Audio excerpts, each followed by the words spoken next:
జగన్ హయాంలో నియమించబడినటువంటి వాళ్ళు సచివాలయ సిబ్బంది, సచివాలయాలకు వాలంటీర్లు వీళ్ళందరినీ తొక్కిపడేయాలి. వాళ్ళకి మళ్ళీ జగన్ అనేటటువంటి మీదన నెగిటివ్ రావాలన్నటువంటి ఉద్దేశంతో వాలంటీర్లను తీసవతల పడేశారు.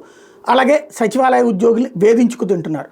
వాళ్ళకి రకరకాల వేరే వేరే పోస్టులు వేసేసి ఏడిపించుకు తింటున్నారు. ఇందులో ఎక్కువ మంది ఫీల్ అయినటువంటి వాళ్ళలో వన్ ఆఫ్ ద బ్యాచ్ ఎవరంటే సచివాలయానికి సంబంధించినటువంటి వాళ్ళలో ఒక్కొక్క శాఖ ఎవరికి వాళ్ళు పోరాటాలు చేసుకుంటున్నటువంటి పరిస్థితి.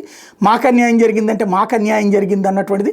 అందులో ఇంజనీరింగ్ దగ్గర లాంటి వాటిట్లో అద్భుతమైనటువంటి ప్రదర్శించి చివరికి ఎటు కాకుండా ఇబ్బంది పడ్డటువంటి వాళ్ళు ఉన్నారు.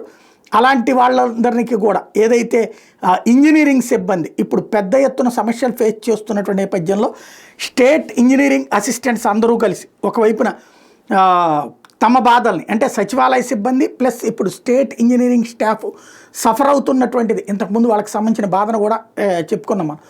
వాళ్ళందరూ పవన్ కళ్యాణ్ నోటీస్కి తాజా కర్నూలు వెళ్ళినప్పుడు చేస్తే మీ సమస్యను నేను ఊరికినే విని వదిలేను పరిష్కరిస్తాను అంటూ హామీ ఇచ్చారు. ఒకసారి ఇంజనీరింగ్ అసిస్టెంట్ అసోసియేషన్లో మీకు కూడా ఒక బలమైన పరిష్కార మార్గం ఎదుగుతాం. ఎందుకంటే నేను ఉట్టిన గాల్లో మాటలు లేను, అందుకని కూర్చోబెట్టి మీకు చప్పట్లు కొట్టేలా మాటలు కాకుండా నిజంగా మీ చేత మెప్పు పొందేలా చేయాలనుకుంటాను. ఎందుకంటే అదొక్కటి మీరు అర్థం చేసుకోండి. అది వాళ్ళందరూ మీకెవరికి ఇబ్బంది లేకుండా నేను సెట్ చేస్తానని చెప్పుకొచ్చారు.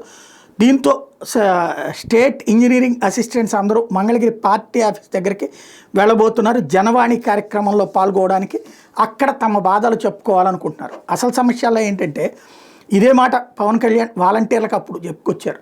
ఇట్లాగే మీ అందరికీ మనిషిని నేను అని చెప్పి ముందు తిట్టారు, ఆ తర్వాత చేసుకొచ్చారు. ఆ వాలంటీర్లందరినీ పీకేస్తుంటే ఒక్క ముక్క మాట్లాడలేదు. అదే సందర్భంలో సచివాలయాలన్నీ అట్లాగే ఉంటాయని హామీ ఇచ్చారు. చివరికి ఆ సచివాలయాల సిబ్బంది సఫర్ అవుతుంటే సఫర్ చేసింది ఇదే ప్రభుత్వం, ఇప్పుడు మీకు న్యాయం చేస్తాను అని చెప్తున్నది ఆయనే. మరి ఇది జెన్యూన్ అవుతుందా లేదా చూడాలి.